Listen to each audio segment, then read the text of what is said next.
Like this, but better.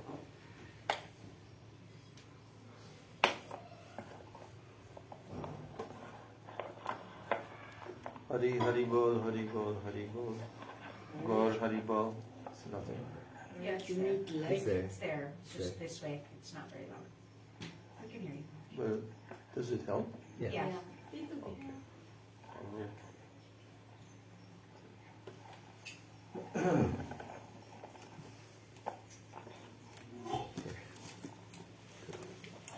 Om Ajnanatirmirandasya Jnananjana Shalakaya Chakshurun Militam Yena Tasmai Shri Gurave Namaha Mukam Karoti Vachalam Pangum Langayate Girim Yat Kripa Tamaham Bande Shri Gurun Dinatar Namo Vishnu Padaya Krishna Prasthaya Bhutale Srimate Bhakti Vedanta Swaminiti Namane Namaste Saraswati Devi Gauravani Pracharani Nirvishesha Shunyavani Ashtacha Desataya Namo Vishnu Padaya Radhikaya Priyatmane Shri Srimad Bhakti Vedanta Narayaniti Namane Shri Krishna Lila Katane Sudakshama Daurya Madhurya Ganaishi Yuktam Paramvarenyam Purusham Mahantam Narayanam Tam Shirashanam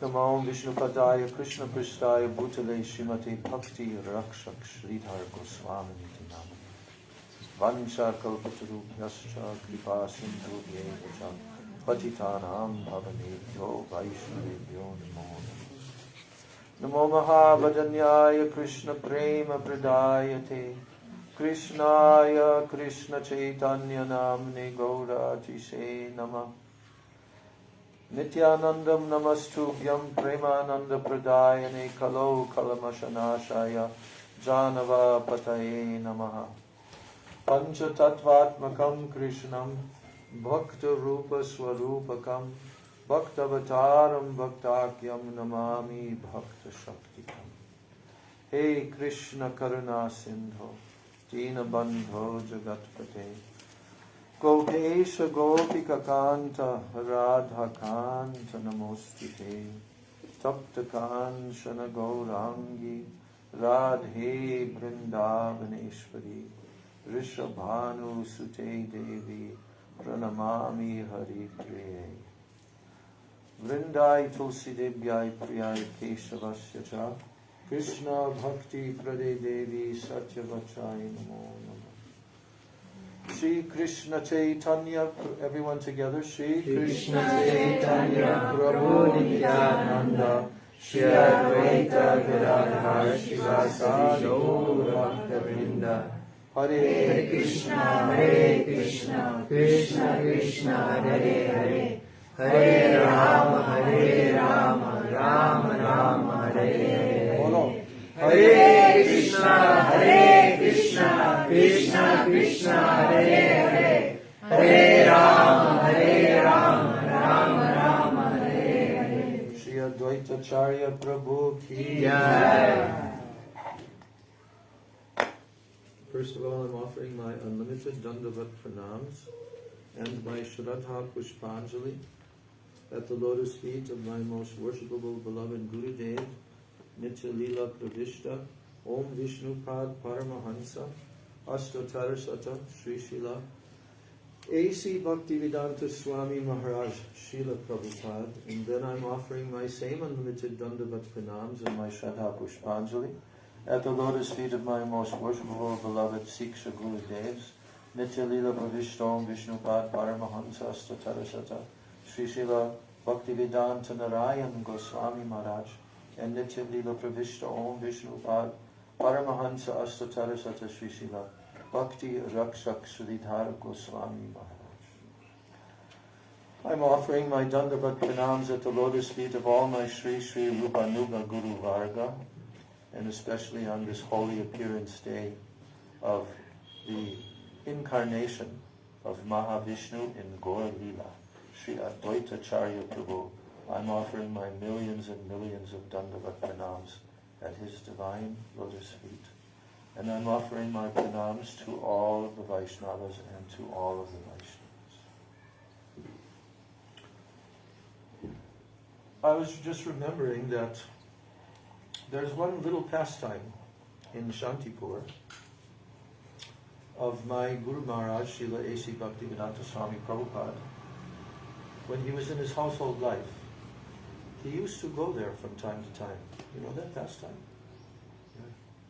He used to go to the birthplace of Sri Advaita Ācārya. And in that place, there's the temple room. And sometimes there are many people coming, like today probably there's throngs of people coming there. But sometimes very quiet. And so Srila Prabhupada, during the time that he was performing his household lila and business lila, he used to come there from time to time. So how do we know this? How do we know this?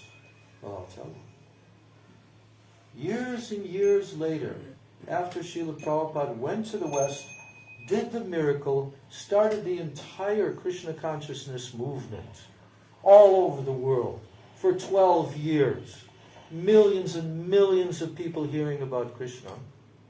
One day, here at ISKCON, I don't know what year it was or anything, but there was a person who came, and he had in his hand a Back to Godhead magazine. Which year, I have no idea. But anyway, that person was the pujari at Advaita Ācārya's transcendental birthplace, Shantipur. And he used to see this person, Abhay Charande, Abhay Charanavinda Prabhu. And he became acquainted with him.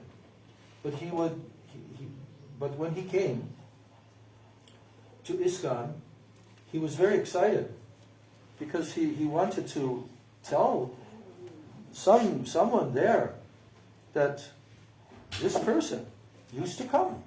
I used to see him. And a lot of times he would sit in the back of the entire temple room. And he would sit and he would pray very silently, chanting and weeping. So then, after some years, I again saw him come. Now he was dressed as a sannyasi. And he was very sincerely and very, from the depths of his heart, he was weeping and calling and crying for the mercy of Sri Advaita Prabhu. Because you know that's the place where the Sankirtan movement began. There. Shantipur. It began there. Before Maha-viṣṇu. So, he told whatever devotee he was speaking to that I see his picture here. That same person who used to come. And he showed him the photo inside of the Back to Godhead magazine, and he said, and now I see. Because I remember that when he was there on that final day, he told to me that my Guru Maharaj has given me an order that I must go to the Western countries and preach this mission of Chaitanya Mahaprabhu. So I'm praying for the mercy of Advaita Ācārya Prabhu. And also your mercy, you are his servant, and like that.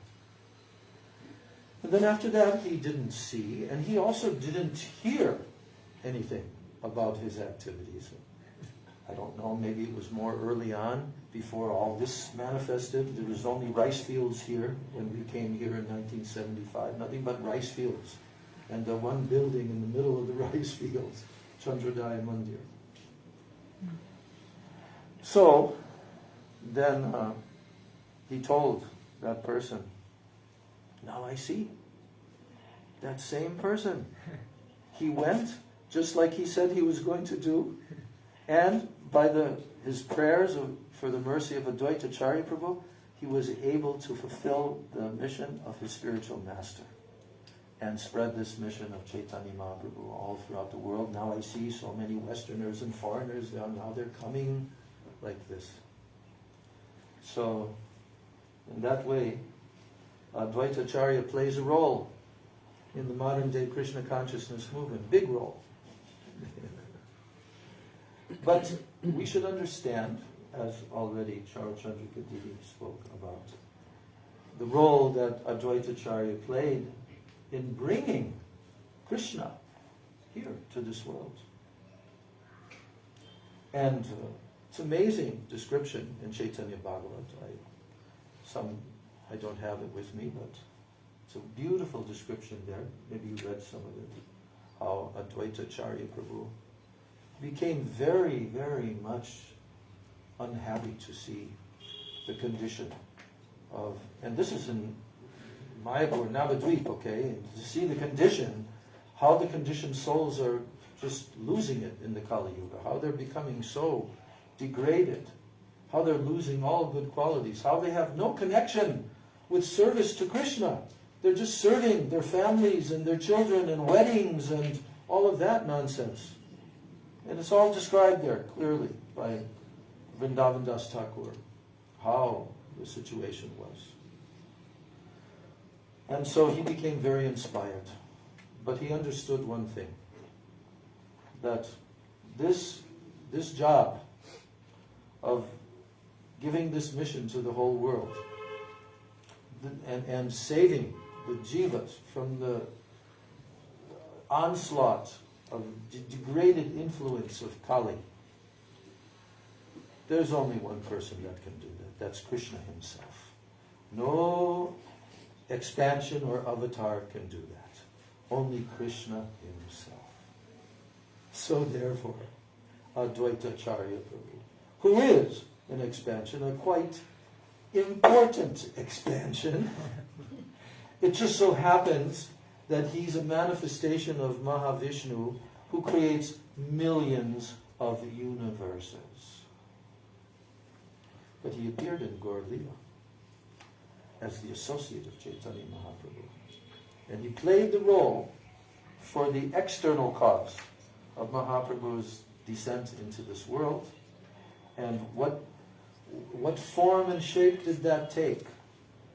That he prayed on the banks of the Ganga Devi. Right here, right nearby here. He prayed right there. Very intently, very just praying, and practically speaking, he was weeping and offering the tulsi leaves and tulsi manjaris to Shalagram Shila and Ganga Jal, and calling out to the Supreme Lord very loudly. You know what that word is? We just sang it in this song. Hunkar. Hunkar. We know that as Prabhupada disciples because when we were in New York, we had a godbrother who was named Hunkar. But actually he prayed very loudly. He called out so loudly to Krishna that you must come, you must come. And it describes that sound vibration penetrated through all the coverings of the universe. It went beyond the Viraja into the Vaikuntha region. It went all the way up to the topmost position in the Vaikuntha region, Goloka Vrindavan Dham, and there that entered into the ears of Krishna. And Krishna's seat was shaking. So Advaita was calling, now it's your time to come. Now you have to come, you have to come, you have to come, you have to come. So how much do we owe to Sri Advaita Ācārya? That's why Srila Prabhupada was going to his place, to pray to him. What important personality in Gaur Leela. But he played the role of Advaita Ācārya, an Ācārya who preaches bhakti, but he also played the very important role of one of the chief angas of Chaitanya Mahaprabhu, Nityananda and Advaita Ācārya. Very important to understand. These are angas. What is the beginning of the verse? 11th canto. Jagyai Sankirtanam. Oh, Krishna Varnam. Yeah, Krishna Varnam Tisa Krishnam. Sa Ango Anga Astra Parshada. the Lord appears with his own direct bodily limbs. Because anga means limbs. And you know what upanga means? Sublimbs. Okay? So the main limbs, naturally, who is that? Nityananda Prabhu. He's Balaram himself. He is Krishna himself. And then Advaita Ācārya Prabhu is actually Sadashiv and Maha-viṣṇu manifestation, who is responsible for all of the creation of the whole material universes. Universes plural. Now how many? No one knows. Just millions. That's inconceivable, isn't it? It's just inconceivable that there's even this one universe. So vast. But when you're talking about millions of universes, then it goes beyond the comprehension of any ordinary human being, right? But these personalities, by the will of Krishna, they appeared. And before Mahaprabhu appeared, his elders appeared. By the way, do you know how many years Advaita Ācārya Prabhu stayed on this planet? 125. Yes, indeed. It's right here in this book. 125 years. And so he did a lot of preaching. He did a lot of seva. You know, there's so many sweet pastimes in Chaitanya Charitamrita, Chaitanya Bhagavat. We'll read a little bit in the course of this talk. So, and we just heard also the riddle. It's actually a riddle that he gave to him. It doesn't have it in the Bengali here, but in Chaitanya Charitamrita it's there. Remember how it starts? Something baul. Baul means... Yeah, something. Right. Baul means madman. Madman. All of you here, would you like to become madmen and mad women? Completely mad? Completely lunatic, crazy mad in Krishna Prem? Would you like that to happen to you? Yes or no? I want to hear you. Yes. Yes. Well, guess what? It's going to happen. It'll take a little time, but it's going to happen. And the more that we hear about the madmen who have that praying, who are distributing that praying, the sooner we're going to get. And we're going to become madmen also. So, Advaita Ācārya was basically telling Mahaprabhu, everyone's now gone mad. Your distribution has been successful. Everyone is mad. You're mad, and I'm a madman, and this is one madman talking to another madman, that now there's no more rice in the marketplace. What does that mean? That means Krishna Prem has been distributed everywhere. So what was he doing? You know, in deity worship, when a pujari is worshipping the deity, I'm sure most of you are all quite adept at worshipping Thakurji and knowing what is the meaning of calling with different mantras. Because when the Lord is there on the altar, the large deities especially, you cannot take them down. So, but you call them by mantra, right? So, when this is being done, oh, it lost its... Actually, not really. A little bit. So when the pujari is calling by mantra for the Lord to come and please accept our worship, so then the Lord comes. Just like when we pray to the Lord to please come and accept this prasadam, He comes. If you're doing it with bhakti, or even some degree of bhakti, and you're chanting the mantras that your guru has told you to chant. So He will come and He will accept. But when a Premi Bhakta is offering, he directly comes. He's right there. The Premi Bhakta can see him. So, but at the end of the worshipping, the whole Archan process, then you have to chant the mantra to request the Lord to return to His sitting place on the altar. So that was the request of Advaita Ācārya. Now, Everything has been accomplished, my Lord. As you like, you may do as you like. So the person who called him is now putting him back there. So let's hear a little bit of nectar.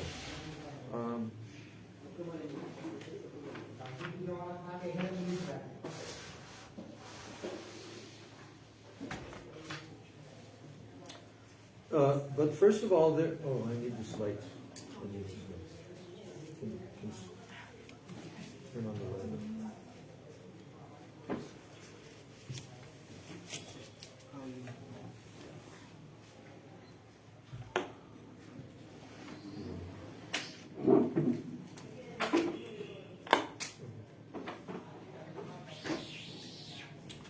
So, Srila Bhakti-Bhagavatirtha Maharaj, who has written this very ecstatic book, Sri Chaitanya Mahaprabhu, Sri Chaitanya and his associates.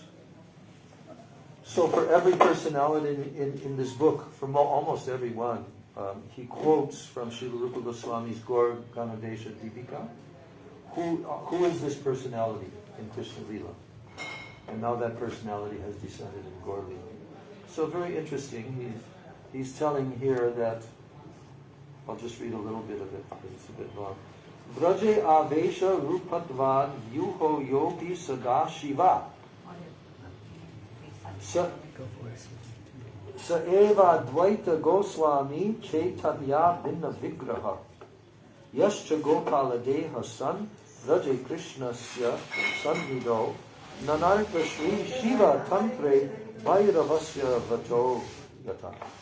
So, here, Rupa Goswami is telling, Gaur Ganadesha Deepika, that Sadashiv, formerly an Avesh incarnation of the Supreme Lord in Braja, Sadashiv, and then Sadashiv also manifests in Braja as who? Gopishwar Mahadev. So, Sadashiv, formerly an Avesh incarnation of the Supreme Lord in Vraja, is known as Advaita Ācārya in Lord Chaitanya's pastimes.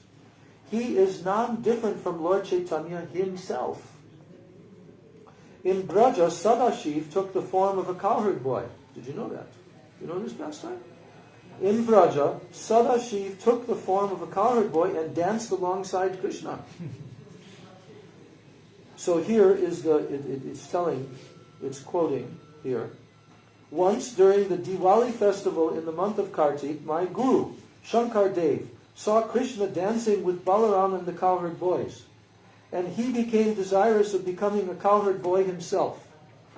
And he began to dance, spinning like a whirling wheel for Krishna's pleasure.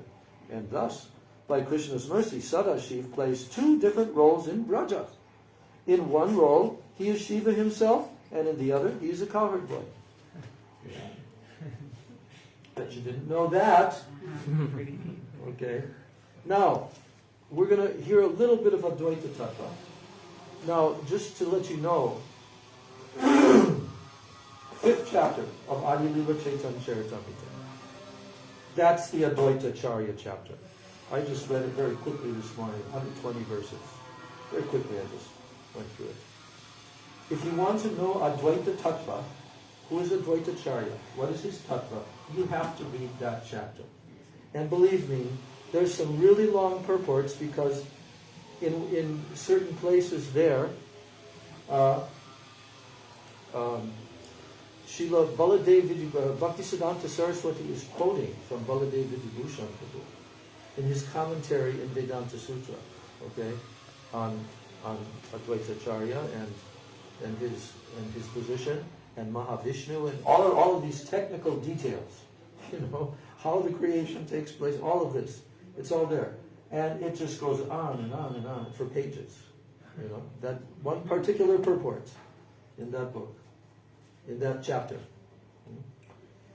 So, but we will hear a very concise, a very nice explanation by Srila Bhakti-Bhagavatirtha Maharaj about Advaita Tattva, which is essential to know. So why does Krishnadas Kaviraj Goswami, why does he give the first 6 chapters actually 7 chapters of the Adi Lila. About who? The Panchatattva. Panchatattva. It's very essential to know who the Panchatattva are and what role the Panchatattva and the different members of the Panchatattva played in Gaur Lila. It's very essential to know this. That's why it's right in the very beginning of the whole Chaitanya Charitamrita. So I remember when I began to understand, I got to really study these first few chapters. I was actually here in Mayapur on my first visit to India in 1975, and Srila Prabhupada was lecturing for 14 days on the first 14 shlokas of the Chaitanya Charitamrita, which tell the shlokas from Swarup Damodar Goswami, from Rupa Goswami, like that, of each individual of the Panchatattva. Alright, so now in Chaitanya Charitamrita, Krishnadas Kaviraj Goswami quotes the following evidence from the diary of Swarup Damodar to describe the ontological principle of Advaita Ācārya. So who is Swarup Damodar?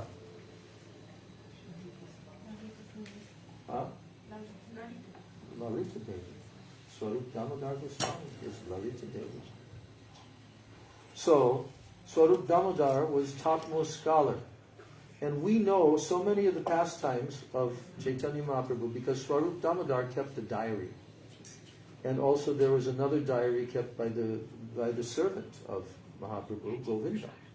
So those diaries, and not only that, but Raghunath Das Goswami, who gave so much of this information to Krishnadas Kaviraj Goswami when he came to Braj after Mahaprabhu's disappearance, we would not have Chaitanya Charitamrita if these verses and these diaries, they're called the Kadachas.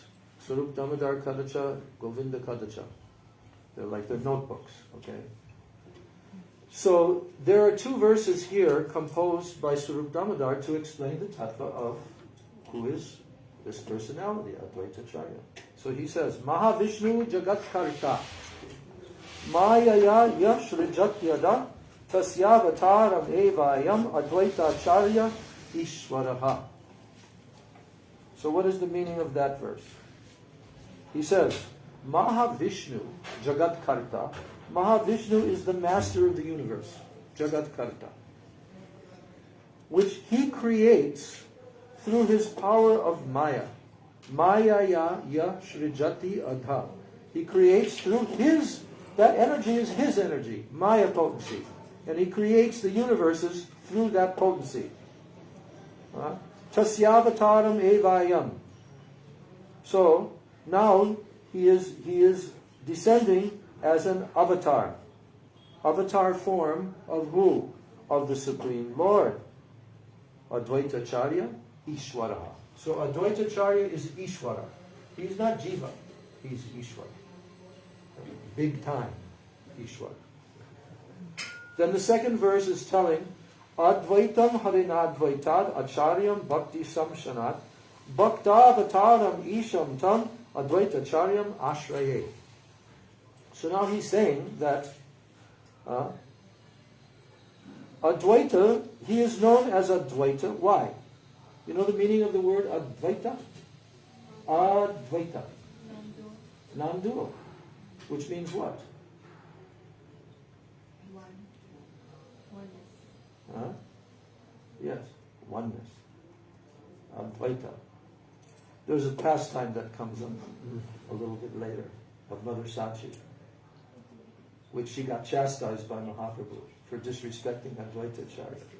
And she did something with his name. I'll leave it as a mystery for all of you until we get there.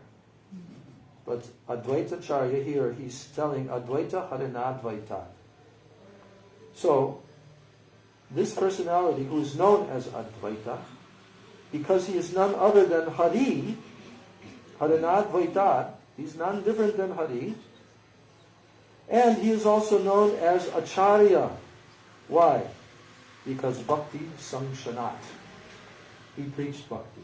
He is the Ācārya of Bhakti. Bhakti Samshanat. So Bhaktavataram Isham Tam. So I take shelter, Advaita Ācāryam Ashraye, I take shelter of this Advaita Ācārya who is the avatar of what? Avatar of a devotee. So, in Gaur Lila, all of the associates and the Panchatattva, they are all devotee avatars. They are bhakta avatars. You know this verse. We just chanted it before. That is composed by Krishnadas Kaviraj.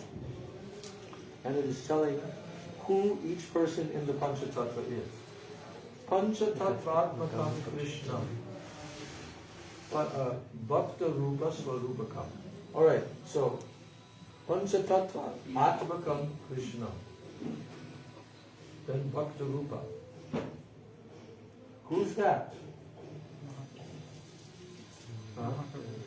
That's Mahaprabhu himself. Panchatattva-atmakam Krishna. Okay? These are the 5 manifestations of Krishna. Panchatattva-atmakam Krishnam Bhakta Rupa. So first of all, he's telling Mahaprabhu who is the form of a Bhakta. Although he's Krishna, but now he's become the form of a Bhakta. Second one, Swarupakam. Who's that? Nityananda. He is the Swarup avatar of Krishna himself. Okay? And Swarupakam as a Bhakta. Then Bhakta Avataram. Who's that? Advaita Ācārya. Bhakta Avatar.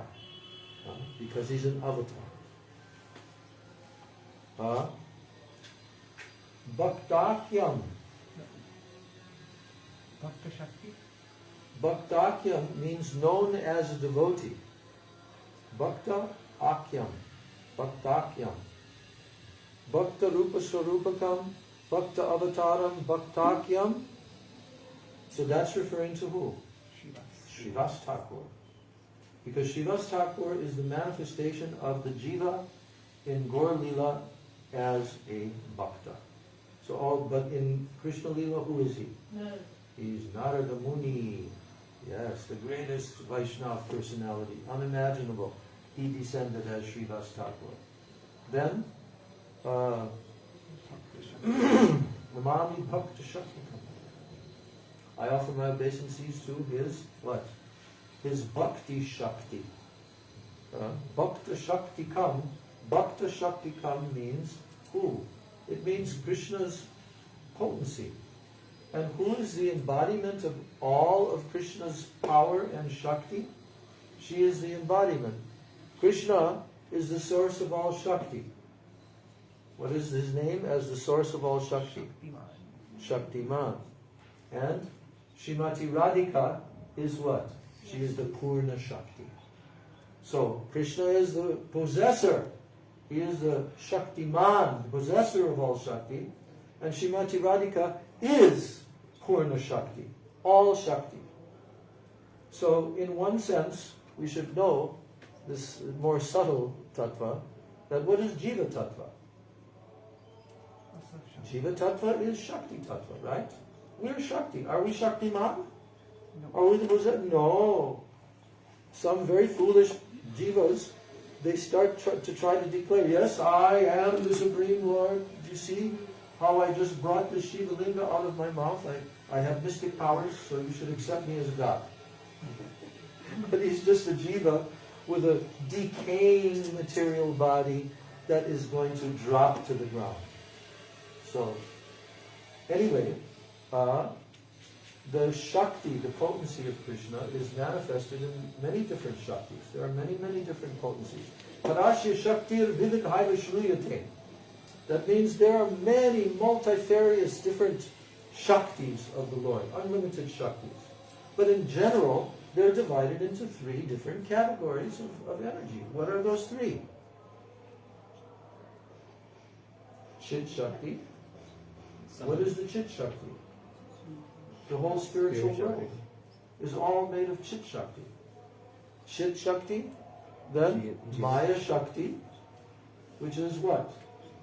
This temporary material world. The illusory potency of the Lord, where all the jivas who do not want to serve Krishna, they're placed here and they're kept here until they realize there's no happiness without serving Krishna.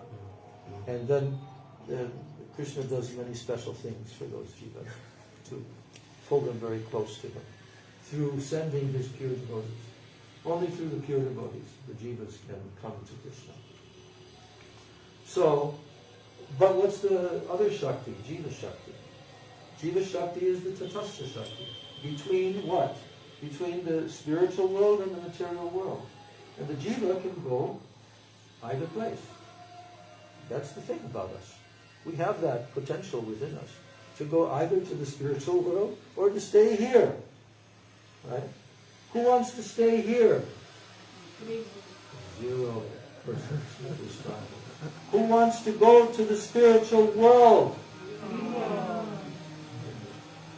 Okay.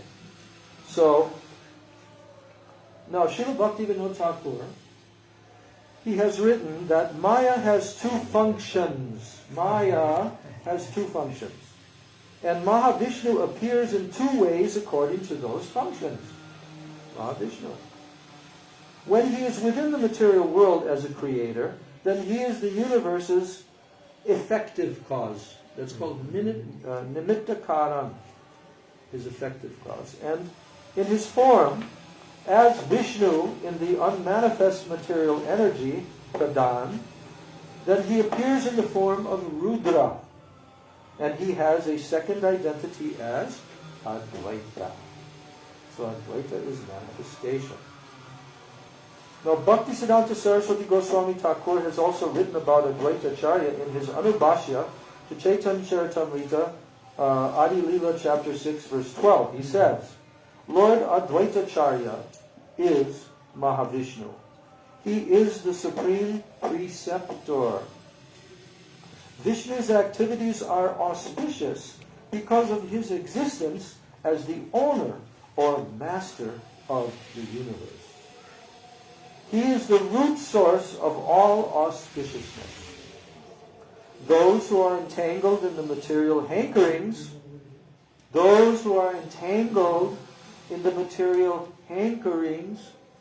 are they entangled in? Material hankerings. Yes, so those persons who are entangled in the material hankerings, which are like garbage, what are they like? Garbage. Thank you. They cannot understand this great auspiciousness, which is pure, eternal, complete, and fully liberated. No, they cannot. They cannot understand. Why? Because they're entangled in the material hankerings, which are like what? Garbage. Thank you. And thus they remain deprived. We're in deprived condition. So they remain deprived of their true spiritual activity, which is what? Devotion to Krishna. That's all. If any of you are thinking at any time during your 24-hour period, every single day and night, day and night, day and night, that there is any other purpose for your getting this body and this human form and all of that, other than service to Krishna, then you're showing the symptoms of being entangled. We want to get disentangled. So Mahaprabhu, Nityananda, Advaita Ācārya, all the Panchatattva, they all chanted and danced here in Navadvip Dham for a few years, non-stop, going village to village everywhere. Why? To save the entangled, conditioned souls. Yes. So we just heard Bhaktisiddhanta Saraswati Thakur telling. Advaita Ācārya was also known as Kamalaksha. You know what that means? Kamalaksha? Yes, you're very, very learned, scholarly devotee. So Advaita Ācārya was also known as Kamalaksha. Advaita, he embodies the universal welfare. This is a quote from Chaitanya Charitamrita, that Advaita embodies universal welfare. He is the abode of all auspicious qualities. His activities are the eternal source of the world's well-being. We need some of that right now, don't we? Don't we need more well-being in this material world? I guess you haven't been looking at the news. Yeah, we need well-being like anything, like never before.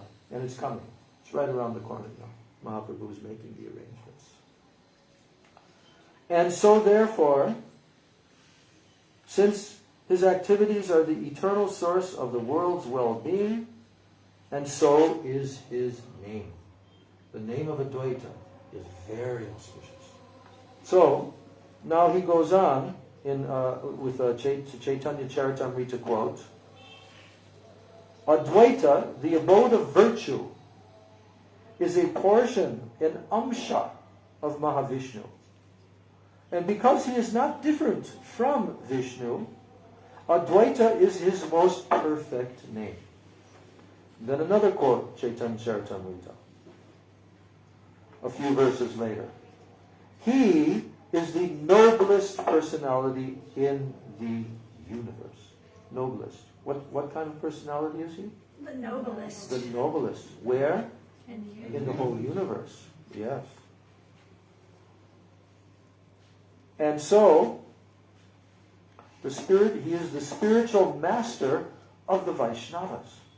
And by a combination of these two names, his name is Advaita what? Ācārya.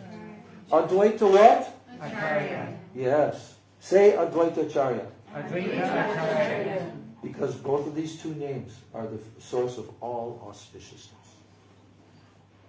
Since he is a limb or a part of the lotus-eyed Supreme Lord, he is also has the name Kamalaksha. Now, we hear a quote from Chaitanya Bhagavat. So, Srila Vrindavan Das Thakur has also described Advaita Ācārya as both the foremost of the Vaishnavas and as Shiva. Here's the quote. Residing in Navadvip is the foremost and the most fortunate of all the Vaishnavas, Sri Advaita Ācārya. He heads all spiritual masters in knowledge, in devotion, and in renunciation.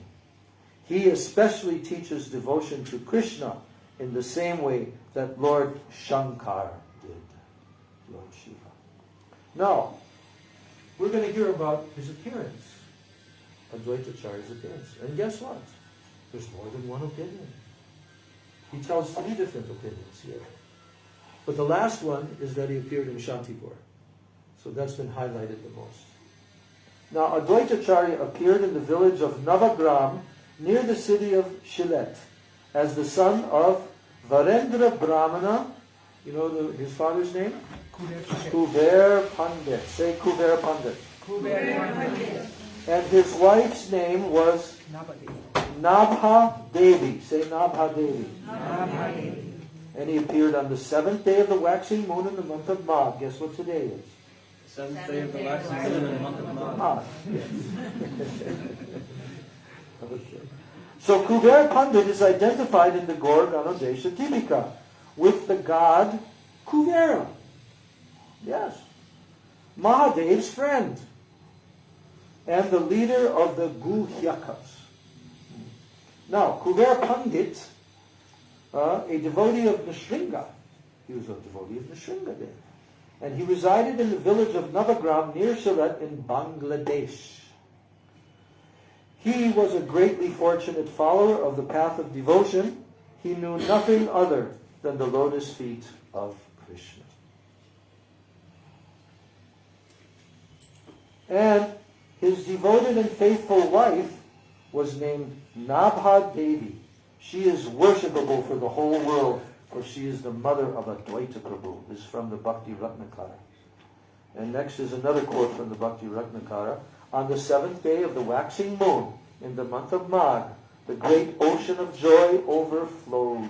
In that auspicious moment, the moon of Advaita descended in the blessed womb of Nabha Devi. In his ecstasy, Kuber Pandit made gifts to the Brahmanas and the poor. He tiptoed to the room where the child was delivered, and his heart was filled with gladness upon seeing his son's face. All the villagers came running to his house And they all said to each other, "What pious works did this Brahmin do, that in his old age he has been blessed with such a jewel of a son?" That's the song I sent out on the Gaudiya Kirtanamrita. That's what? This is the song that I sent out on the Gaudiya Kirtanamrita. It's a translation of that. Oh, okay. The gods rain down flowers without being seen. There is nothing with which this scene can compare. Ganashyam sings of this great auspicious occasion when a joyous uproar rang around the earth. Yeah, it's a song that we just sang. Did you recognize that? He had to tell me, otherwise I wouldn't have recognized it. So, The song we just sang. No, yeah, The it's a song song. he posted. Yeah, written by Ganashyam. So, now, he's telling that in the Gaudiya Vaishnava-avatāra, that's another collection of all, it's like an encyclopedia of all the Gaudiya Vaishnavas and all their information. So in that Gaudiya Vaishnava-avatāra, Advaita's birthplace is given as Laura near Shilet. Okay, so there's another thing, right? It is also said that Advaita Prabhu left Laura to reside in Navahat, and then from there he moved to Shantipur. He also had a home in Navadvip. Do you know where that is? His Navadvip home? Right next to Srivasam. How far is that from here? Like 2 miles, 3 miles. No, maximum 2 miles.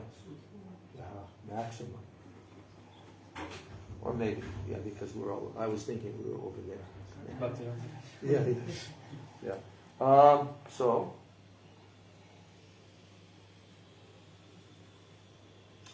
yes, so he also had a home in Navadvip. His full name was Sri Kamalaksha or Kamalakanta Veda Panchanana. Kamalakanta Veda Panchanana. He has that other name also. Kamalakanta. He appeared in 1434 AD. Now you mathematicians pay close attention. 1434 AD. Or if you want to cheat, you can use your calculator on your phone. And then he disappeared in the year 1559. At the age of 125 years. So, when did Mahaprabhu disappear?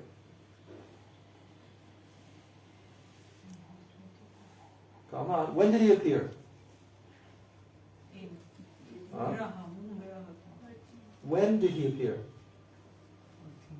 Mahaprabhu. Gauranga Mahaprabhu.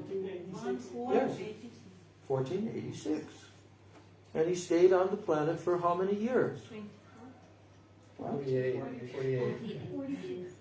No, 24 as a householder and then 24 as a sannyasi. 48 years. So, 1486 plus 48. Tell me. 1534. What? 1534. Okay. And what year did Advaita Ācārya pass away? 39. 59. Oh, 50. So 59 minus 34, you said? Yeah. 100. So 59 minus 34 is... I'm trying to see. This is how many more years he was on the planet after. 25. 25 more years. Acha. Okay. So he was 125 years old when he disappeared. So in the Advaita Vilas, that's another book about Advaita Ācārya's life, it is written that the Lord remained on this earth for a century and a quarter, performing unlimited pastimes. Now, Janava Mata's Diksha disciple. Who's Janava Mata? Janava Mata. Yes. What's her sister's name? Vishuddha. Huh? Vashuddha. Vasudha. Vasudha. That's how you say it. Not Shuddha. Vasudha. That's her sister's name. So who is Janava? Who is Janava Devi? Huh? Yes. But she's the direct energy. Just like Mahaprabhu, his direct energy appeared as his two wives. So Nityananda, the direct energy, also appeared as his two wives, okay? Because he's also Krishna. And wherever Krishna comes, he has his three energies with him. What are his three energies? Huh? Yes, Shri, Bhu, and Nila, or Leela sometimes it's called. So what was I saying? Energies. What? Appears with his energies. Yeah, so here, Janava Mata had a Diksha disciple. She also initiated. She was the preceptor for all the Gaudiya Vaishnavas. You know, after Mahaprabhu left the planet, you know, she was like one of the main preceptors. So, and what was the name of her Diksha disciple? Nityananda Das. Nityananda. Okay. So he gives a third opinion. I told you there were three opinions about the birthplace. And in the book, Prem Vilas, he gives the third opinion that Advaita Ācārya was born in Shantipur. There you go. That's why we always consider Shantipur also the birthplace of Advaita Ācārya.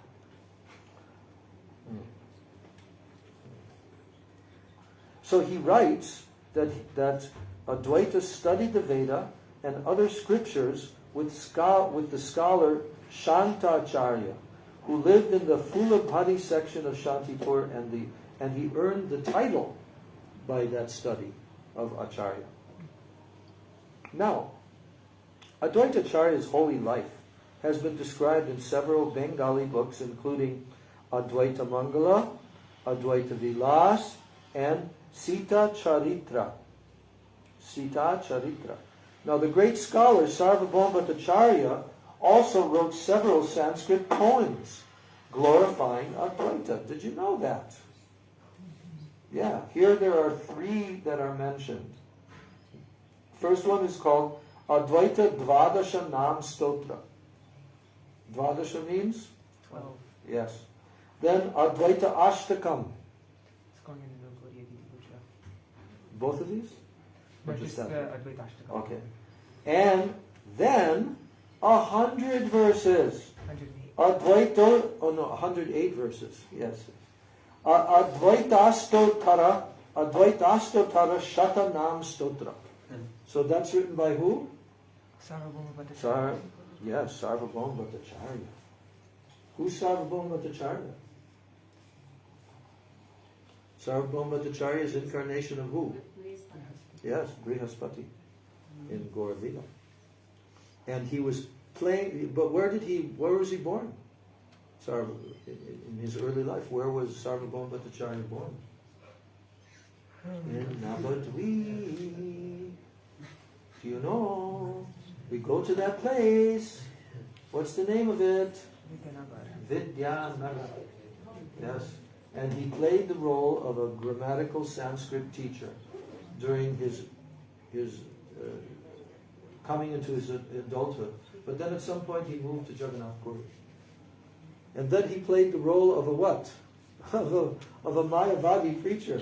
And he had like hundreds and thousands of Mayavadi sannyasis that would come to him to learn the Shankaracharya's, opinions on Vedanta Sutra. So, when Kuver Pandit and Naba Devi disappeared, then Advaita Ācārya went to Gaya on the pretext of performing the appropriate rituals of mourning. And thence he continued on a pilgrimage of all of India's holy places. So when he came to Vrindavan, he became absorbed in the worship of Krishna. But through this meditation, he was able to understand that Krishna was about to appear in Navadvip. So, while on this pilgrimage, he stopped in Mithila, where he met the poet Vidyapati. And this encounter is beautifully described in Advaita Vilas. Advaita Prabhu finally returned from Vrindavan to Shantipur after spending several days in Navadvip. And the people of Shantipur had been suffering from his separation for a long time. They were very happy to see him back. So this is what I was just saying, that Lord Vishnu is always accompanied by three energies. Shri, Bhu, and Lila, or Lila. So Advaita Ācārya's own divine persona would not be fully manifest without all these three energies of his identity. So therefore Advaita Ācārya accepted two wives. One was named Sri Devi and the other was named who? Sita. Sita Devi. Sri Devi and Sita Devi. Both appeared as daughters of the great Brahmin devotee Sri Nrsimha Baduri. So in the Gaur Ganodesha Deepika it is written that the divine Yogamaya took the form of Advaita Prabhu's wife Sita, and that Sri is her Prakash expansion. All right. What's the time? 1:10.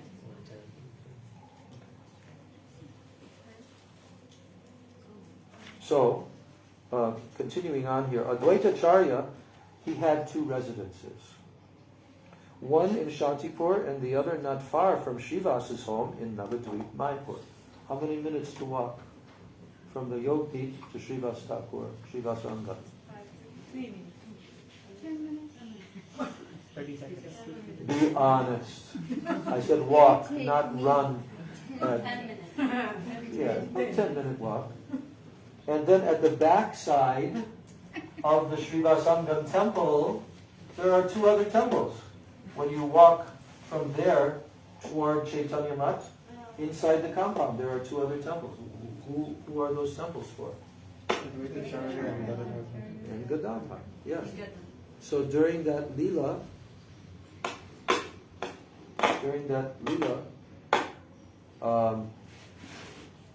then Advaita would live there. So when all these Leelas took place at Yogpit, at Srivasangan, Advaita Ācārya was right there. That's where Advaita Ācārya was also on the bank of the Ganga calling for Krishna to appear from there. So,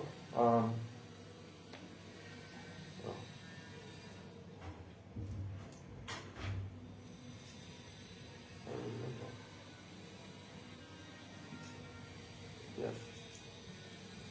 So, he had these two residences, not far from Srivas Thakur's home in Navadvip and in Shantipur. His heart was greatly pained at seeing that the people of the world were devoid of any devotion to Vishnu, and as a consequence, they were all greatly suffering the torments of material life. So overwhelmed with compassion, he began to teach the Bhagavad Gita and the Srimad Bhagavata, explaining that the purport of the scriptures was to engage in devotional service to Krishna. So at about that same time, then Madhavendra Puri, he had a dream in which Govardhan Dari Gopal commanded him to find sandalwood paste for the deity service. So Madhavendra Puri then started out for Puri, taking the road through West Bengal. And while he was there, he stopped at Advaita Ācārya's house in Shantipur. Who did? Madhavendra Puri. He stopped there, and Advaita Prabhu became convinced that Madhavendra Puri was his guru when he saw his devotional ecstasies. So even though he himself is an expansion of the Supreme Lord, he underwent the ritual of initiation in order to demonstrate to the conditioned souls the necessity of accepting a spiritual master. And here's a quote, Chaitanya Charitamrita. Madhavendra Puri arrived at Advaita Ācārya's house, and when Advaita Ācārya saw Puripad's praying, he felt a deep inner joy. He begged to be initiated by him, after which Madhavendra Puri left to continue his voyage to the south. Now it is said that that Mahaprabhu is the main trunk. Now it's talking about the trunk of the tree of Mahaprabhu's movement. So it is said that Mahaprabhu is the main trunk of the wish-fulfilling tree of devotion, as well as he is the gardener also, who enjoys and distributes the tree's fruits. So, though the tree was planted in Navadvip, it grew in Purushottam Dham and Vrindavan expanding into an entire orchard producing many, many fruits of love. Madhavendra Puri is said to be the first seedling which eventually grew into this tree. And then Ishwara Puri was the sprouted form of the seedling. Then Mahaprabhu, though himself the gardener, also became the tree's main trunk through his inconceivable energies. And Advaita Prabhu and Nityananda Prabhu were the two secondary trunks into which the main trunk divided. So now it's telling about the cause of the Lord's descent, but we've already heard about that. Now, and we also you also told just at the end there how Advaita Ācārya was testing Mahaprabhu. Right? At the end, you talked a little bit about that. That he was testing Mahaprabhu. Because Mahaprabhu sent for Advaita Ācārya to come. And he sent a message with, what was his name? Ramai Pandit. Yeah. So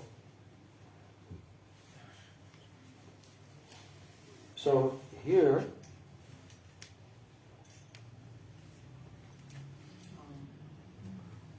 one day at Srivasa's house, Mahaprabhu indicated that he wanted to perform the Vyasa Puja to Nityananda Prabhu.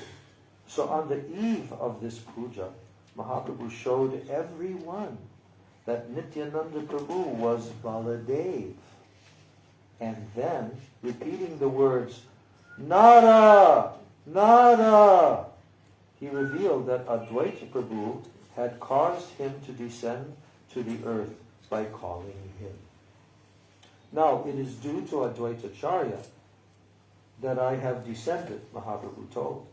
For Nara's roars, they rang in my ears. I was living in the milk ocean, but Nara's roar woke me up and brought me down here. This is from Chaitanya Bhagavat. Now, after the Vyasa Puja had come to an end, then Mahaprabhu took on the mood of the Supreme Lord. Because he never used to show outwardly. But after he came back from Gaya, now his manifestations, he started to reveal who he is. So he took on the mood of the Supreme Lord and he sent Ramai Pandit, Srivas Pandit's brother, to fetch Advaita Prabhu from his house in Shantipur. So you heard that already. So, now as soon as Advaita heard that Mahaprabhu had publicly revealed his divinity, he and Sita Devi immediately set off, bringing their son Achyutananda and some other associates. But rather than going directly to Srivasa's house, Advaita decided to test Mahaprabhu by hiding in Nandanacharya's house. And he told Ramai Pandit not to tell Mahaprabhu, which created a big problem for Ramai. But then Mahaprabhu, he understood. When Ramai Pandit came, he understood already. Because Mahaprabhu knows the heart of all. So he was able to see through Advaita Ācārya's plan. So Advaita Ācārya had this plan, but Mahaprabhu saw through that plan. So as Mahaprabhu sat on the altar, and he revealed to everyone his divine identity, where was he sitting? In which place here? In Mayapur. Yes. On the altar, Srivasangam.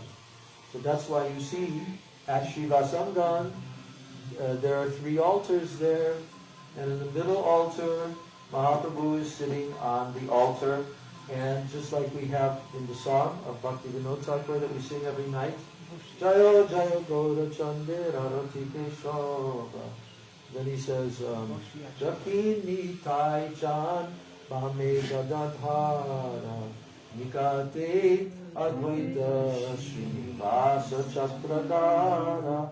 So in this way, Mahaprabhu sat on the altar. And there, one is called his great manifestation, because he did that more than one time. But he stayed 21 hours in that condition, and then he called all the devotees to him. One by one. Called all the devotees to him to come one by one. And he gave all of them benedictions, and it was very amazing.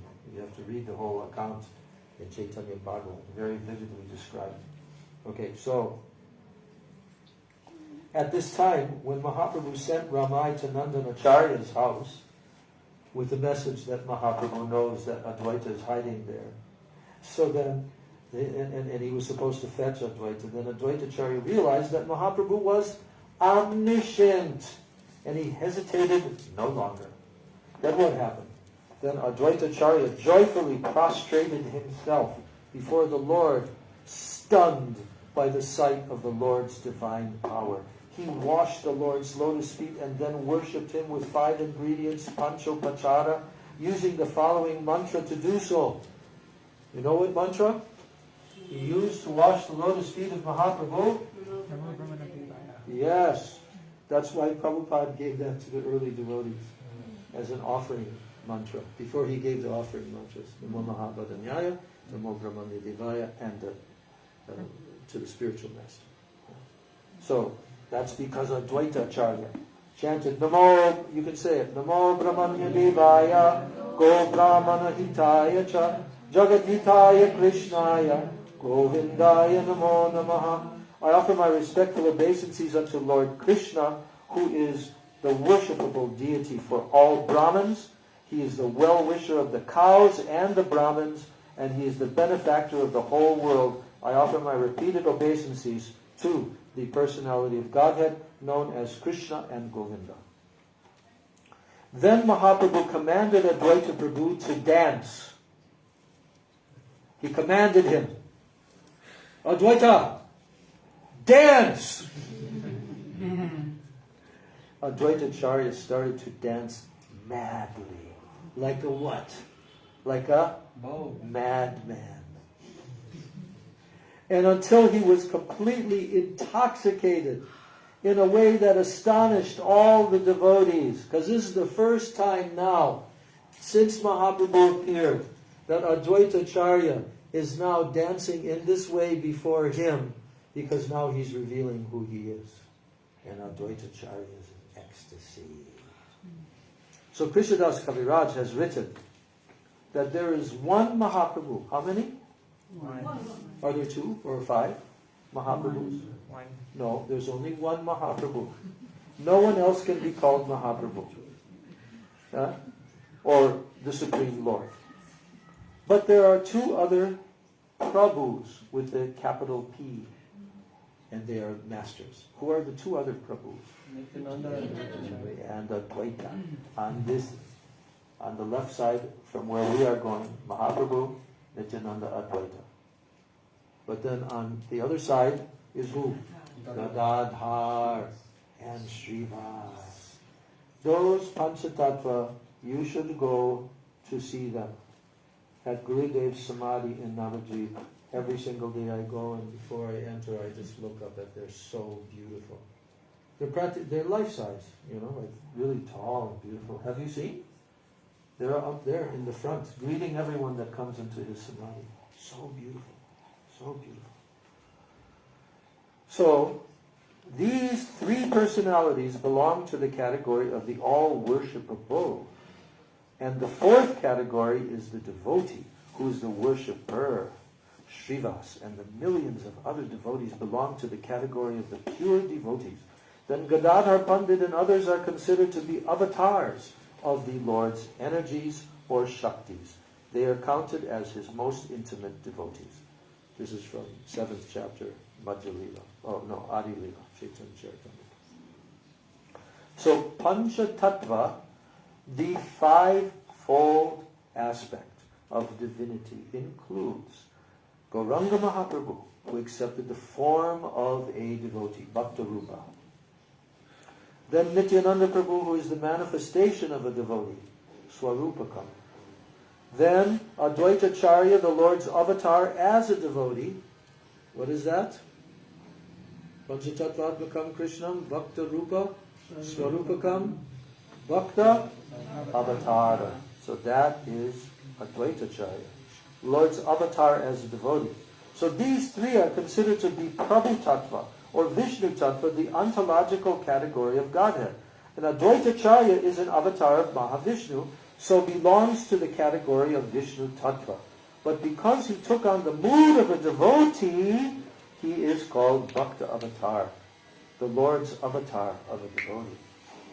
So because Gauranga Mahaprabhu, Nityananda Prabhu, and Advaita Ācārya all belong to the category of Vishnu Tattva, therefore tulsi leaves are offered to their feet. Did you know that or not? Can you offer tulsi leaves to the lotus feet of spiritual master? No. No. Why? Why can you not offer tulsi leaves to the lotus feet of the spiritual master? It's only for Vishnu.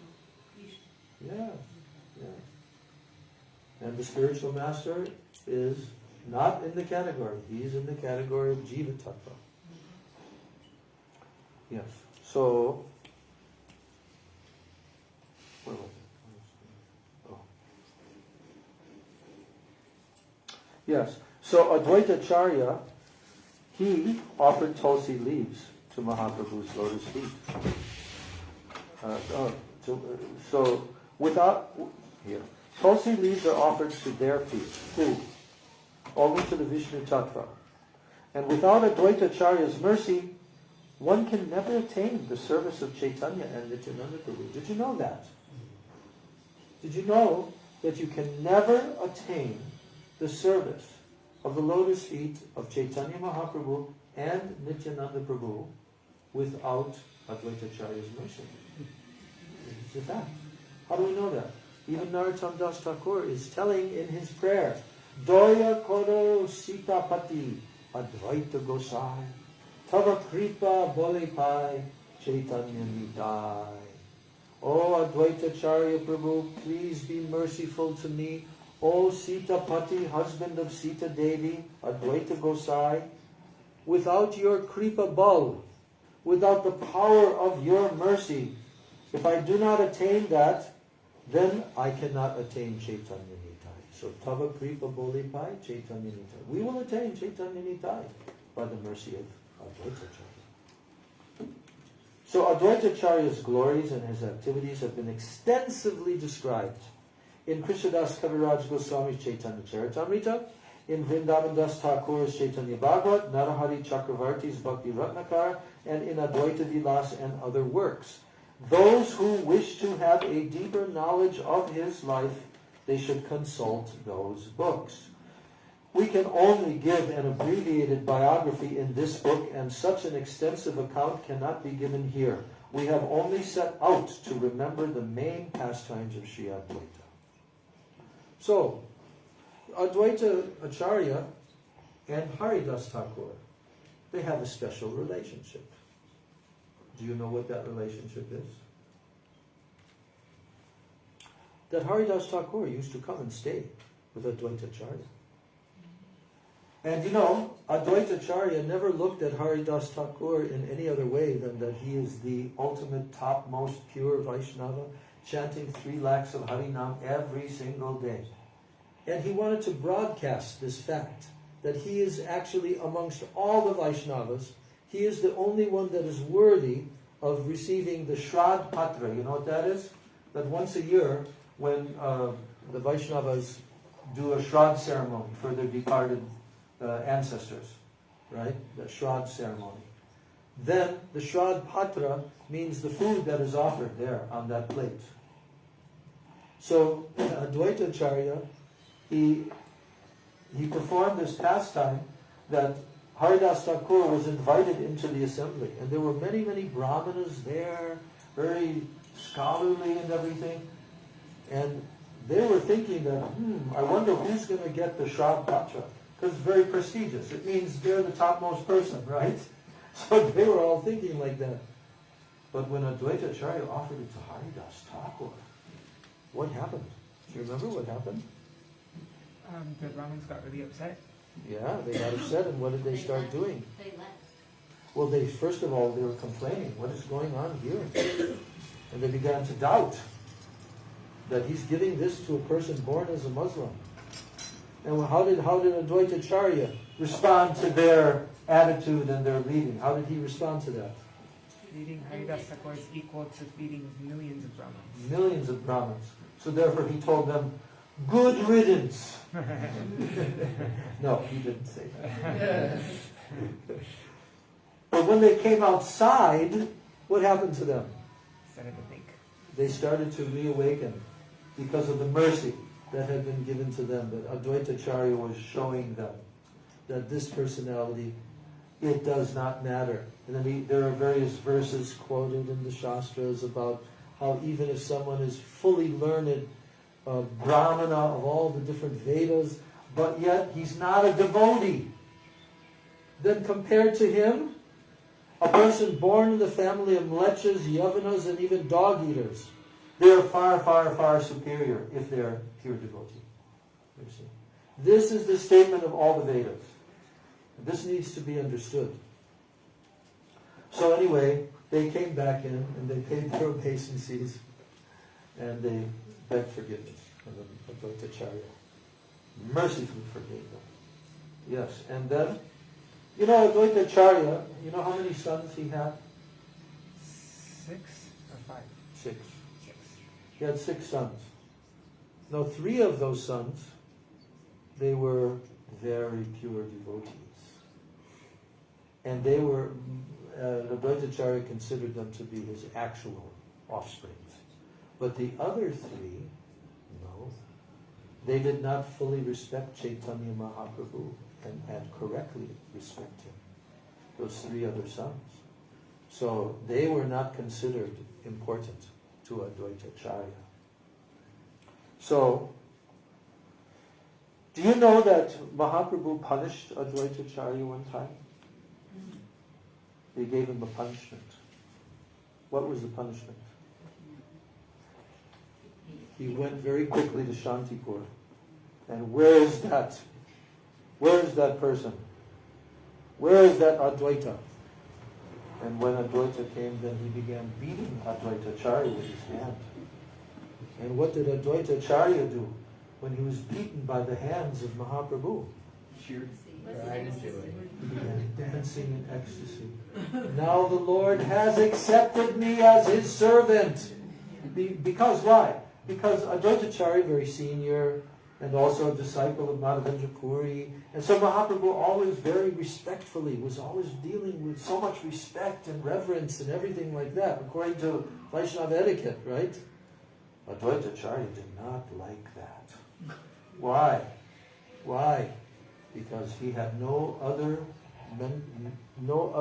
conception of himself than I am the servant of Mahaprabhu, Lord Chaitanya. There's actually a verse at the end of that chapter I was telling you about, the 6th chapter, and I kind of memorized it, but I can't remember it exactly. I was reading it this morning, but I just read the English. But he's saying, he starts to dance. Advaita Ācārya starts to dance. And he says, Chaitanya Das, Chaitanya Das, Chaitanya Das, Ami Chaitanya Dasar Das. Something like that, right? I am a servant of Lord Chaitanya, a servant of Lord Chaitanya, a servant of Lord Chaitanya, and I'm a servant of the servant of the servant of Lord Chaitanya. That's the mood of Advaita Ācārya. Yes. And who is he? He's Maha-viṣṇu. Okay? But he considers himself only a menial servant of Lord Chaitanya. So, Advaita Ācārya didn't like that Mahaprabhu was always honoring him. So what did he do? He had a scheme. How can I make Mahaprabhu realize that I'm not going to accept this attitude from him? I'm not going to be worshipped by him. He went and did something that was very displeasing to Mahaprabhu. Do you know what that was? Yes. Where?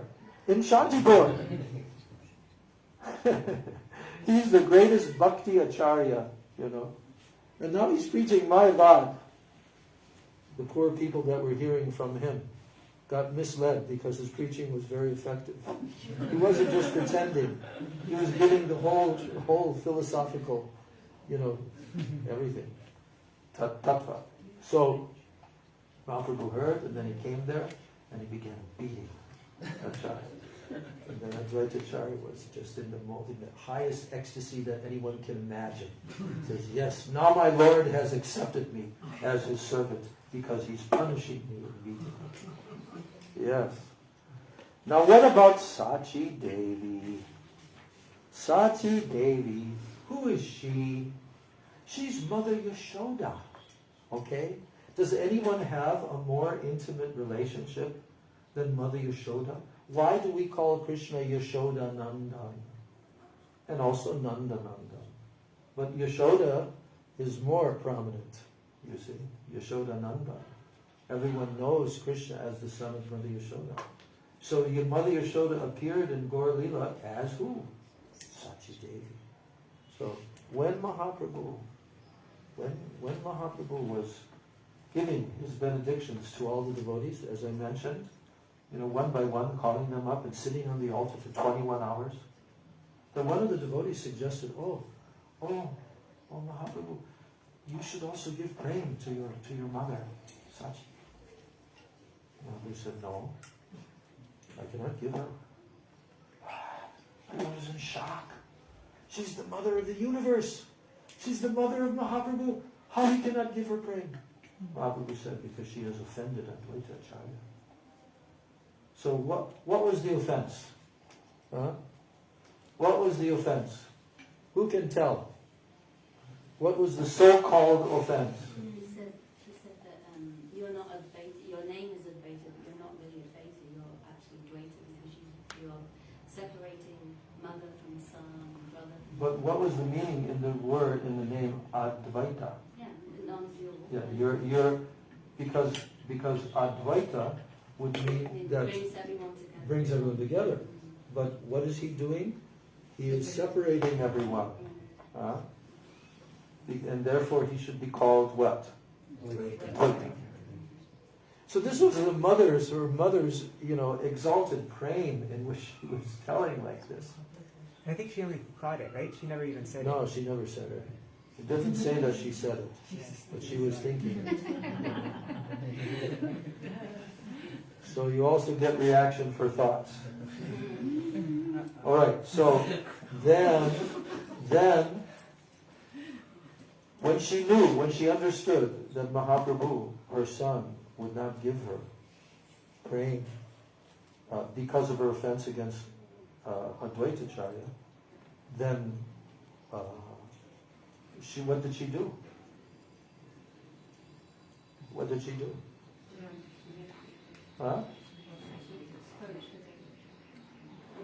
She came and washed the feet of Advaita Ācārya and cried tears at his feet.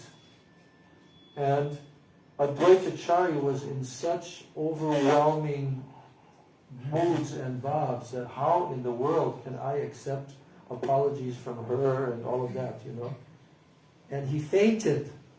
Advaita Ācārya fainted. And that was Sachi Devi's opportunity. He was glorifying her, right? And he became so... Oh, that's right.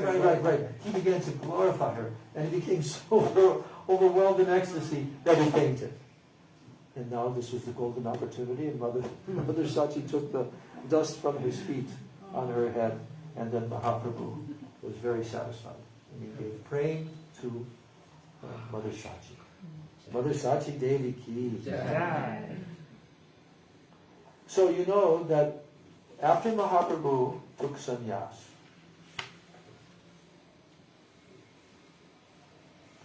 no, it's not told here. Oh, yeah. Okay, here it is. So,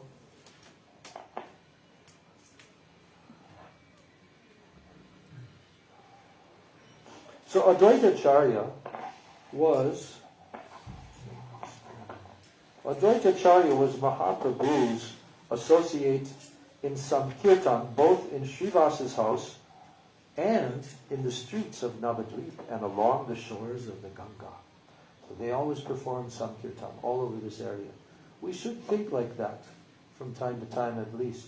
We should think, where am I? This is incredible. I'm every single square inch of this whole 9 islands of Navadvip. Mahaprabhu, with his thousands of Vaishnavas, went and did Sankirtan every single day. Every single day, Sankirtan. But for the first year, do you know what he did? He did Sankirtan in the house at night, all night long, of Srivas Thakur, with only his most intimate associates. But we should think like that sometime. We should think. Even though there's cement and roads and big buildings and all of this, every square inch of this whole area, Mahaprabhu did Harinam Sankirtan with his associates. So Advaita Ācārya was a Sankirtan associate of Mahaprabhu. And as they were doing this Sankirtan, everyone joyfully sang in unison, Krishna, Ram, Mukunda, Murari, Vanamali. And holding on to Nityananda Prabhu and Gadadhar Pandit, Advaita Ācārya ran in every direction like a lion in that kirtan. What did he run like? A lion. Yes. Where did he run? Every direction. Now the Lord danced along the banks of the Bhagirati, while around him all the people sang the names of Hari. Advaita Ācārya preceded him, dancing ecstatically with a small group of devotees. And after Mahaprabhu had taken sannyas from Keshav Bharati and Katva, he became overwhelmed with love for Sri Krishna, and he started to run toward Vrindavan. Who began? Who was running toward Vrindavan? Mahaprabhu. After he took sannyas, he became overwhelmed. That's the first place he thought of. I'm going to Vrindavan to see Krishna. And he began to run and run and run. So who went along with him? Nityananda. Who else?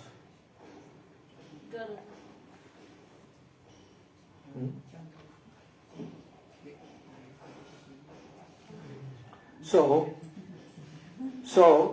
he became overwhelmed, and then, with the help of some cowherd boys, Nityananda Prabhu, he tricked Mahaprabhu into coming to the banks of the Ganga. And Nityananda Prabhu, because he was going in a different direction, but then Nityananda Prabhu tricked him to come back to the banks of the Ganga. And so Nityananda Prabhu actually wanted to show the wonderful sannyas form of Mahaprabhu to the people of Navadvip, and he brought him to Shantipur. And when Mahaprabhu saw the Ganga, he thought that the river was the what? Yamuna. Yeah, Mahaprabhu thought, I'm going to Vrindavan, this is Yamuna, all the way. For 3 days he was going in that direction. So then, he became overwhelmed with ecstasy. So meanwhile, Advaita Ācārya heard, he got the news that Nityananda Prabhu had brought Mahaprabhu there and came by boat across the river with new clothes for him. So Advaita Ācārya already prepared. He brought new sannyas dress for Mahaprabhu across in the boat. Then Mahaprabhu was very astonished to see Advaita Ācārya. He was wondering how he could have known that he was in Vrindavan. How did Advaita know that I came to Vrindavan? So Mahaprabhu was still in mad ecstasy, so he was not fully conscious. You understand? Externally. So, Advaita, you are also here in Vrindavan?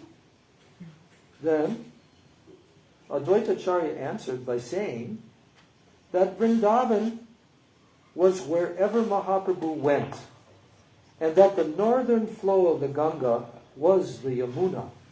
So when he heard these words, Mahaprabhu realized that he had been tricked into coming to the northern bank of the Ganga across from the town of Shantipur. Then Advaita Ācārya had Mahaprabhu take a bath, and he dressed him in new cloth, and then he took him to his house where the Lord stayed for several days. And while Mahaprabhu was there in the house of Advaita Ācārya, wonderful, wonderful pastimes took place. But first of all, we're hearing that when Sachi Devi and the people of Navadvip heard that Gaur Hari was at Advaita Prabhu's house, they all came there to visit him. And seeing him in his dress as a sannyasi, what did they feel? They felt two different emotions simultaneously.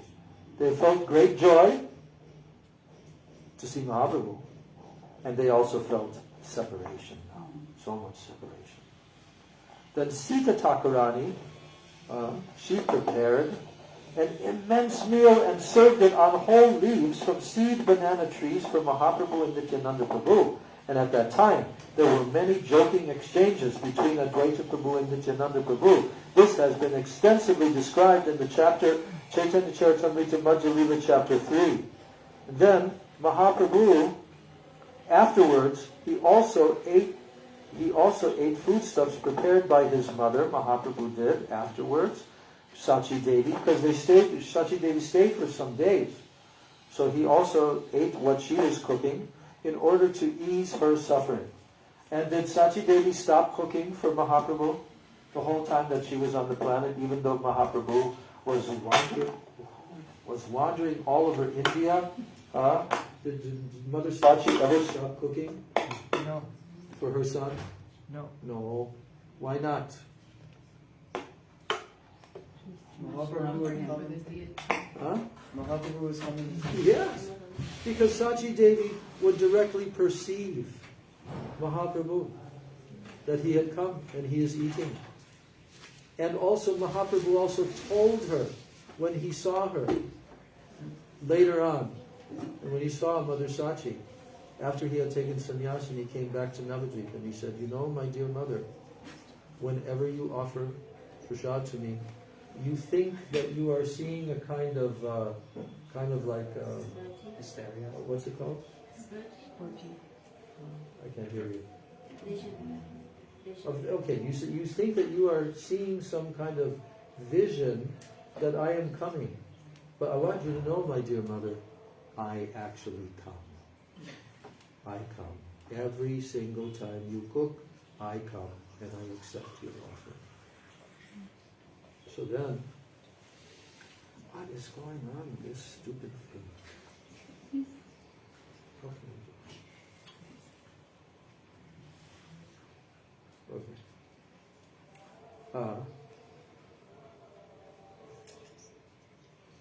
Yes, so that reunion that Advaita Ācārya arranged and Nityananda Prabhu arranged, that all the devotees from Navadvip, they could all come and see Mahaprabhu, that turned into a huge festival in Advaita Ācārya's house for many days in Shantipur. And it transformed Shantipur into Vaikuntha Goloka Vrindavan Dham. Just imagine such a scene. So here's a quote, everyone was dancing and singing the names of Hari. Advaita Ācārya's house became Vaikuntha Puri. So that, I want to read a little of that because it's one of my favorite pastimes, is when Advaita Ācārya fed Mahaprabhu. He was the first person to feed Mahaprabhu after he took sannyas. So I'm just going to read that from the Chaitanya Charitamritam. Is it long? What? I said, is it long? No, it's not going to be so long. What time is it now? It's almost 2. What time exactly? 10 till 2. 10 minutes before 2. Yeah. Okay, we'll be finished by 2. Yes. Oh, do I hear like some of the devotees are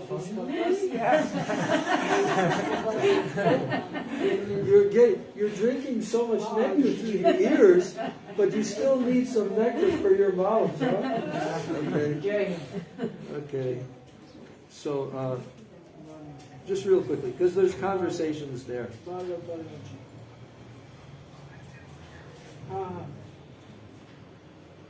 Oh,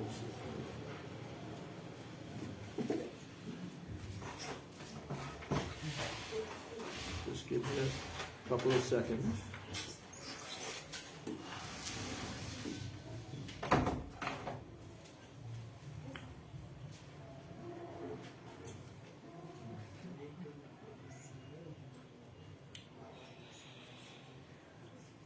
Very beautiful, beautiful chapter.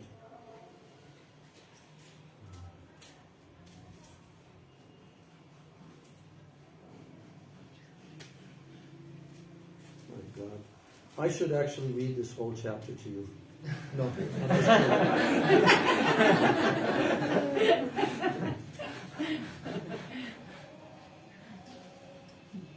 kidding. Yes. So, I mean, there's such an incredible description of all the ecstatic dancing and everything that went on when Mahaprabhu was there for so many days in Advaita Ācārya's house. And, just incredible. Which book and chapter? Chaitanya Charitamrita chapter, Madhya Lila chapter 3. Madhya Lila chapter 3. So, okay. I should have given this to Madhukar to find the place. Okay, yeah, here we are.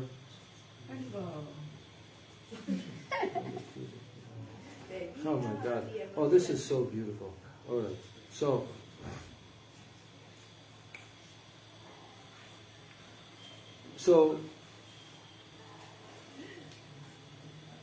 Advaita Ācārya took Lord Nityananda Prabhu and Lord Chaitanya Mahaprabhu within the room where he had just made hundreds of preparations for Mahaprabhu. Okay, and then Mahaprabhu saw all these they're all being offered to the deity, right? And then Mahaprabhu said, "Oh," he said, "Wow."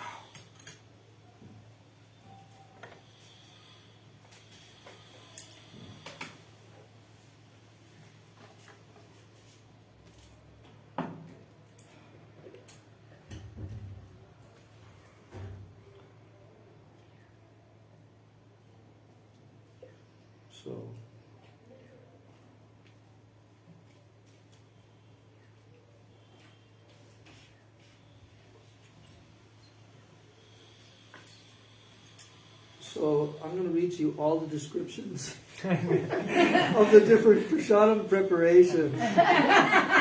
There were small cakes in sweet and sour sauce, 5 or 6 kinds of sour preparations. All the vegetables were so made that everyone present could take prasadam. There were soft cakes made with... Stop drooling. Yes. So, all around the 3 eating plates, Advaita put 3 plates, right? There were 3 there. So, all around the 3 eating places were 100 pots filled with various kinds of vegetables. Now, along with the various vegetables was sweet rice made with ghee, and this was kept in new earthen pots. Earthen pots filled with highly condensed milk were placed in 3 places. Wait a minute, I'm again reading about all that. Okay.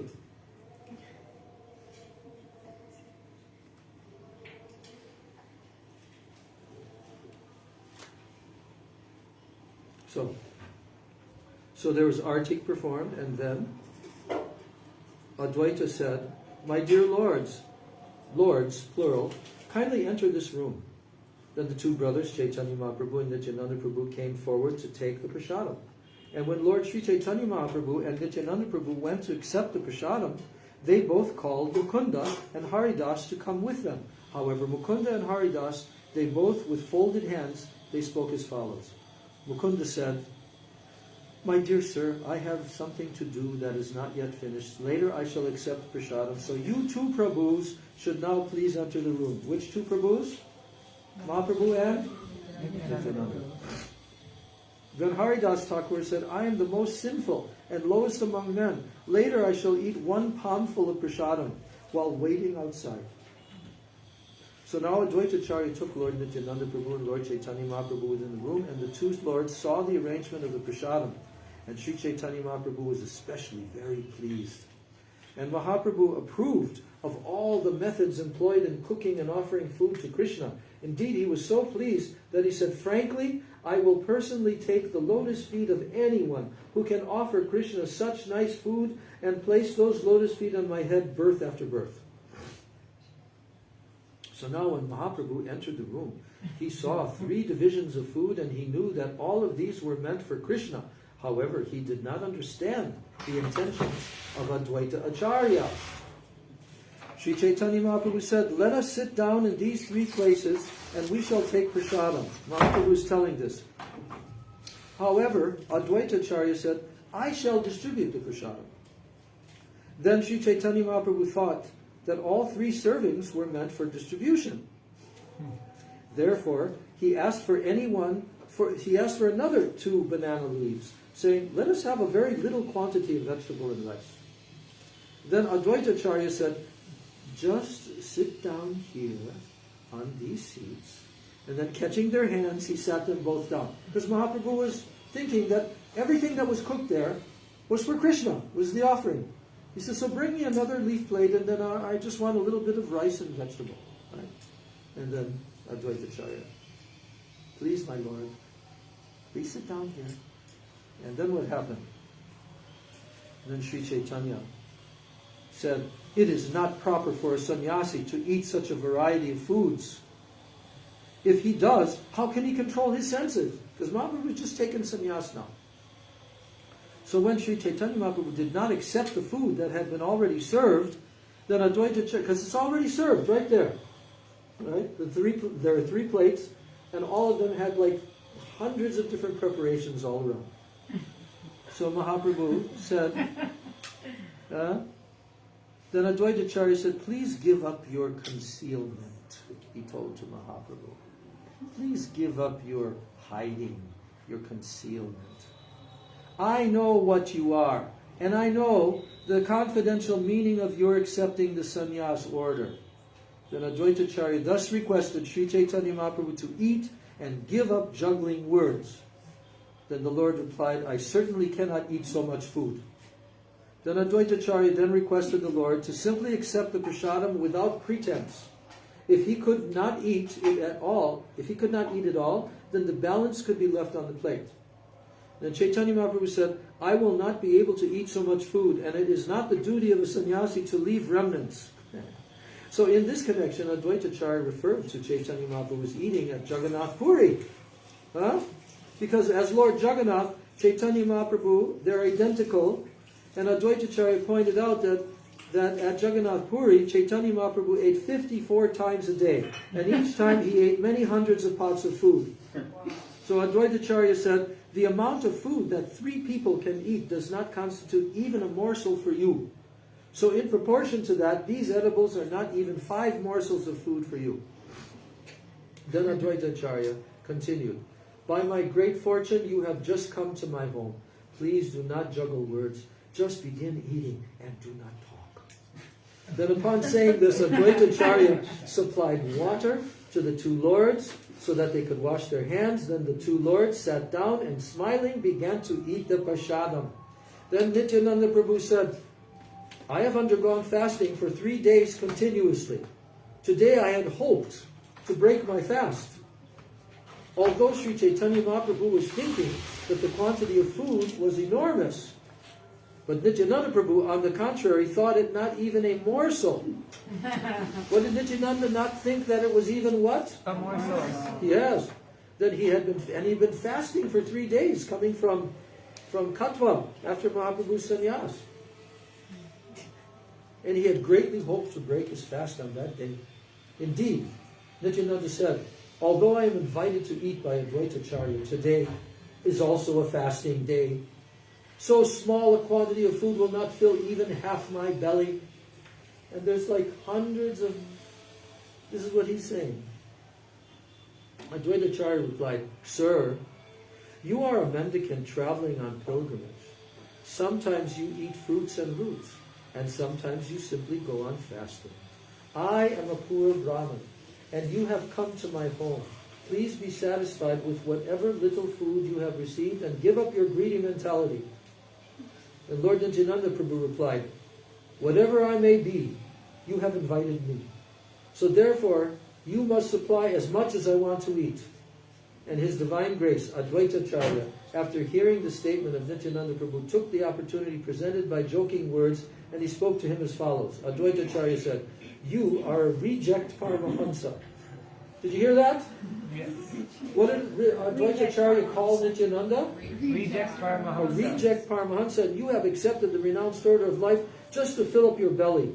I can understand that your business is to give trouble to Brahmanas. Now, you should understand that this conversation is listed as one of the most sublime conversations of many between Advaita and Nityananda, because Nityananda and Advaita were always, they were criticizing one another. In the name of criticism, they were actually glorifying one another. Okay?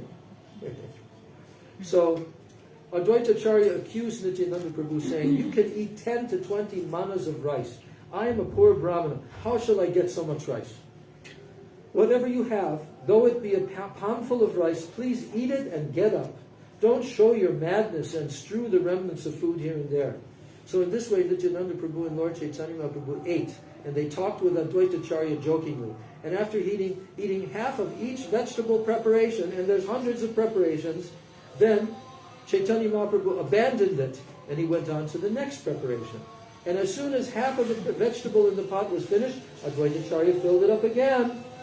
So in this way, as the Lord finished half of the preparation, Advaita-charya again and again filled it up. So after filling a pot with vegetables, Advaita-charya requested them to eat more. And Chaitanya Mahaprabhu said, how much more can I go on eating? Then Advaita-charya said, please do not give up whatever I have already given you. Now, whatever I am giving you, you may eat half, and then leave half. This is after giving already again and again. So now he gave them a way out. So in this way, by submitting various humble requests, Advaita-charya made Sri Chaitanya Mahaprabhu and Lord Nityananda eat, and thus Chaitanya Mahaprabhu fulfilled all the desires of Advaita-charya. Again, Nityananda Prabhu jokingly said, my belly is not yet filled up. Please take away your food. I have not taken the least of it. After saying this, Nityananda Prabhu took a handful of rice, threw it on the floor in front of Advaita, or in front of him, as if he were angry. And when 2 or 4 pieces of the thrown rice touched the body of Advaita-charya, he began to dance in various ways with the rice still stuck to his body. And when the rice thrown by Nityananda Prabhu touched his body, Advaita-charya thought himself purified by the touch of remnants thrown by Paramahansa Nityananda, therefore began dancing. And Advaita-charya jokingly said, my dear Nityananda, I invited you, and indeed I have received the results. You have no fixed caste or dynasty, and by nature you are a madman. And to make me a madman like yourself, you have thrown the remnants of your food at me. You did not even fear the fact that I am a Brahmana.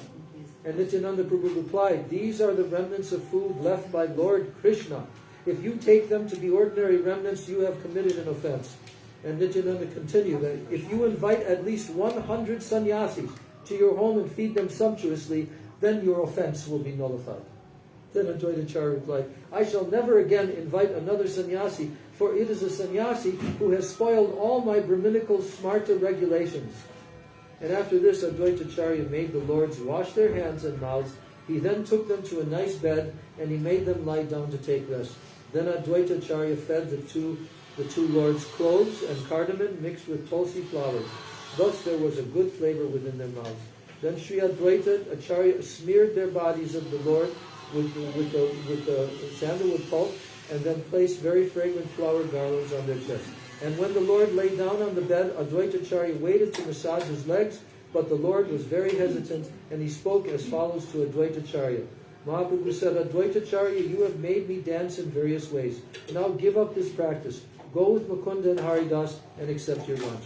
So thereupon Advaita-charya took prasadam and Mukunda and Haridas, and they all wholeheartedly ate as much as they desired. Gaur Premanande! Shri Gaur Chandra Mahaprabhu ki jai, Nityananda Prabhu ki jai, Advaita-charya Prabhu ki jai, Advaita-charya's feeding the two lords ki jai, Advaita-charya's transcendental appearance day ki jai, Jai Gaur Premanande, Jai Gaur Premanande, Jai Gaur Premanande. Prasadam Govinde. Okay, everyone take Prasadam Mahaprasad ki jai. Vancha kalpatarubhascha vikasya mudevata pasidanam padamudevata. We do short arati.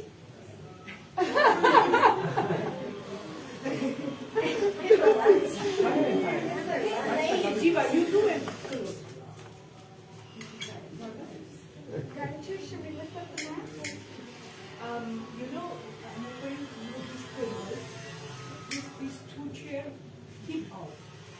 Outside. Balcony. said, yeah. Happy birthday. And like they sit it, I think Maharaj sit it.